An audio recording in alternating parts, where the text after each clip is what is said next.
Good morning, good afternoon, or good evening from wherever you're watching or listening. My name is Caleb Glick. I'm a lawyer here in the great state of Texas with the Calhoun School of Law to bring you a lot of information that plenty of bad folks would rather you not have. Today, ladies and gentlemen, we'll provide an installation into our Discourses Concerning Government series, Discourses Concerning Government being written, published by Mr. Algernon Sidney. And the reason this work, in addition to Mr. Sidney's other works, is so important for you to know is that the founders, specifically Mr. Thomas Jefferson, frequently cited to Mr. Sidney's work whenever he went about fixing up or establishing the very ideas upon which not only the American Revolution was fought on, but upon which each state's constitutions was written. The U.S. Constitution was written, the Articles of the Confederation, the U.S. Declaration of Independence, so on and so forth, was written. So understanding this is going to provide you an insight into the very ideas that the founders were considering at the time that they were drafting the government we, to this day, abide by. So let's go ahead and jump on over to Mr. Sidney's work. We are going on to Chapter 1, Section 7. If you haven't gone back and watched 1 through 5, I encourage you to do so. Some of these sentences you see almost verbatim reiterated by the founders in the governing documents. So number 7, section 7 is titled, Abraham and the Patriarchs Were Not Kings. And this section's so short, normally I go through and extract out and highlight the most important parts, but this section's so short, we're just going to go ahead and read through all of it, so that way you can get the entire context on its own. I, of course, encourage you go and read the full section on your own, by yourself, multiple times over, until you can really understand exactly what he's saying here. But without further ado, we're going to go ahead and read through all of section 7. So he says this.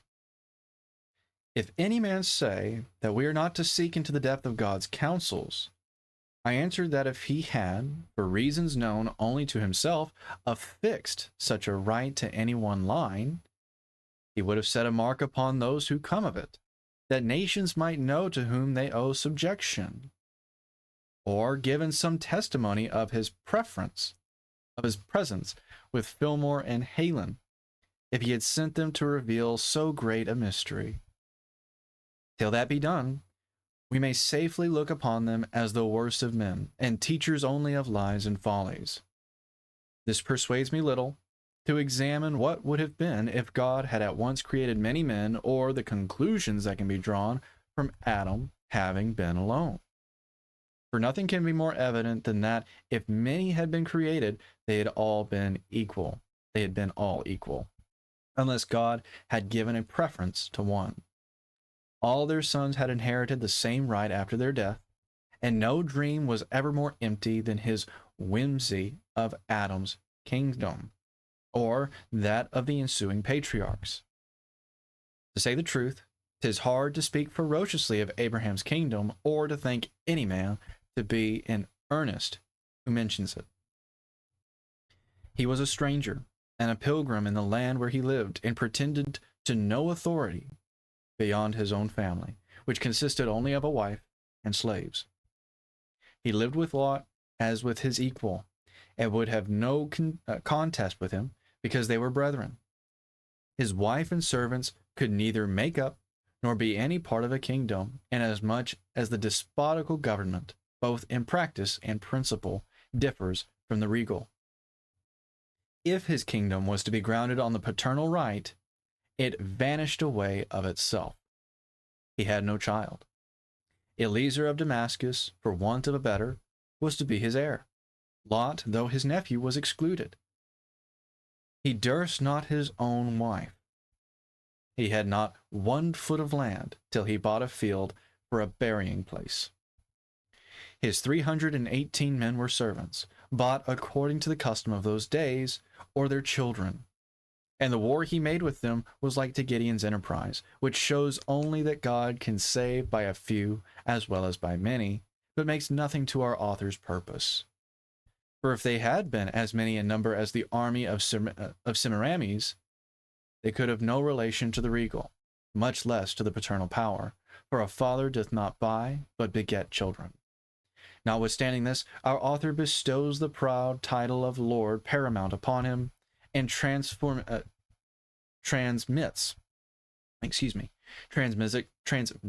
it to Isaac, who was indeed a king like his father, great, admirable, and glorious in wisdom and holiness, but utterly void of all worldly splendor or power.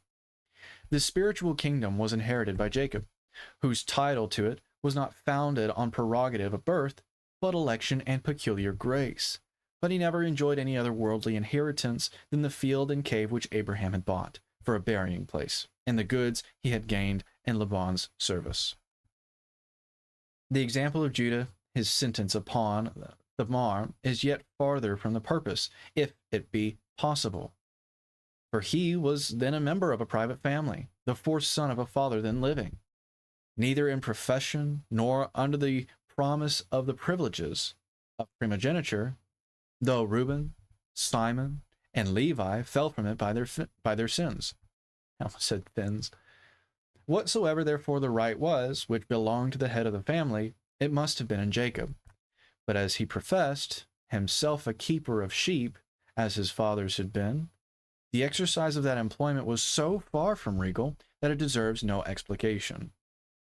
If that act of Judah is to be imputed to a royal power, I have as much as I ask. He, though living with his father and elder brothers when he came to be of the age to have children, had the same power over such as were of, or came into his family, as his father had over him. For none can go beyond the power of life and death. The same in the utmost extent cannot at the same time equally belong to many. If it be divided equally, it is no more than that universal liberty which God hath given to mankind, and every man is a king till he divest himself of his right, in consideration of something that he thinks better for him. See, I told y'all it was going to be nice and short and sweet, but nonetheless, just as with every other section of Mr. Sidney's work, not just in Discourses Concerning Government, but in his other works as well, very poignant, very gravitas information, as you can tell, highly influential upon the founders' thinking and upon the founders' thinkings and ideas, and how they went about constructing the supposed free government that they at least intended to formulate. If you have any questions about what was said in Chapter 1, Section 7, maybe questions about what was said in the preceding sections, or maybe there's a legal topic you'd like me to cover in a future lecture, go ahead and post those down in the comments, because the entire purpose of the Calhoun School of Law is to equip you with the necessary skills and information such as this to combat any sort of lawfare that will be waged against you, your loved ones, or your hard-earned property. So please, if you have any questions, go ahead and post them down in the comments. Excellent. So my name is Caleb Glick. I'm a lawyer here in the great state of Texas with the Calhoun School of Law to bring you a lot of information that plenty of bad folks would rather you not have. I hope you enjoyed this very short lecture, and if not, while you're down in the comments, go ahead and let me know how I can do better so I can best serve that purpose of helping you. I hope you'll have a wonderful day, and until I see you all in the next lecture for the next topic, I bid you all farewell.